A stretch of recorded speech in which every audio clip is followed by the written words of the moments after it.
ഇന്ന് ബേബീസിൻ്റെ ബുക്സ് വാങ്ങാൻ പോകേണ്ട ദിവസമാണ്. ഞങ്ങൾ ഇറങ്ങി. എൻ്റെ മോൻ മുള്ളുള്ളൊരു വടിയൊക്കെ കയ്യിലെടുത്തിട്ടുണ്ട്. അവൻ്റെ എനിമീനെ എന്തോ ചെയ്യണമെന്നാണ് പറയുന്നത്. അവൻ്റെ എനിമി അവനെ നുള്ളി. അപ്പോൾ അവന് ചന്തിക്കിട്ട് ഒരെണ്ണം കൊടുക്കണമെന്നാണ് പറയുന്നത്, മുള്ളുവടിയും കൊണ്ട്.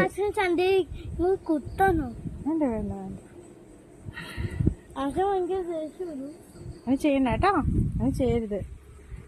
ബാഡ് ബോയ്സ് അങ്ങനെ ചെയ്യാ. കളി ഇനി നിന്നെ നുള്ളൂല. എനിക്ക് ഡ്രൈവിംഗ് ഒന്നും ശരിക്കും വേലായിട്ടില്ല, എന്നാലും പതിയെ പതിയെ എടുത്തു തുടങ്ങിയിട്ടുണ്ട്.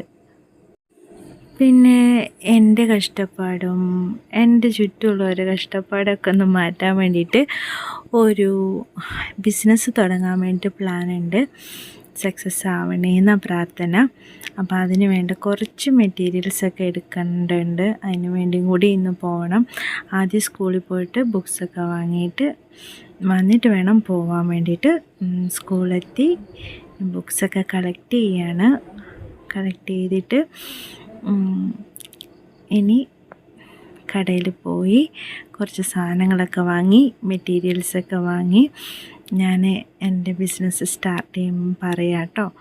ചെറിയ രീതിയിൽ തുടങ്ങണമെന്ന ഒത്തിരി പേരുടെ കഷ്ടപ്പാടൊക്കെ ഇതിലൂടെ മാറുമെന്ന് പ്രതീക്ഷിക്കുന്നു. 100% കൊടുത്തിട്ട് ചെയ്യാനാണ് പ്ലാന്. എന്നിട്ട് ആ മെറ്റീരിയൽസൊക്കെ എത്തിക്കേണ്ടടുത്ത് ഞാൻ എത്തിച്ചു. ഒരു തയ്യൽ മെഷീൻ അത്യാവശ്യമായിരുന്നു, പക്ഷെ വില കേട്ടപ്പോൾ വാങ്ങാൻ പറ്റിയില്ല. ഇനി അത് വാങ്ങാനുള്ള പരിശ്രമമാണ്. അതൊക്കെ നോക്കി വെച്ചു. ഏതാ വാങ്ങണ്ടേന്നൊക്കെ മനസ്സിലാക്കി കടക്കാരനോട്. എന്നിട്ട് വീട്ടിലേക്ക് തിരിച്ചു. നല്ല രസമില്ലേ ഈവനിങ് ആകാശം കാണാൻ? നല്ല ഭംഗിയുണ്ടല്ലേ? അപ്പോൾ അത്രയേ ഉള്ളൂ. ഇന്നത്തെ ദിവസം എൻ്റെ ഇങ്ങനെ തീർന്നു.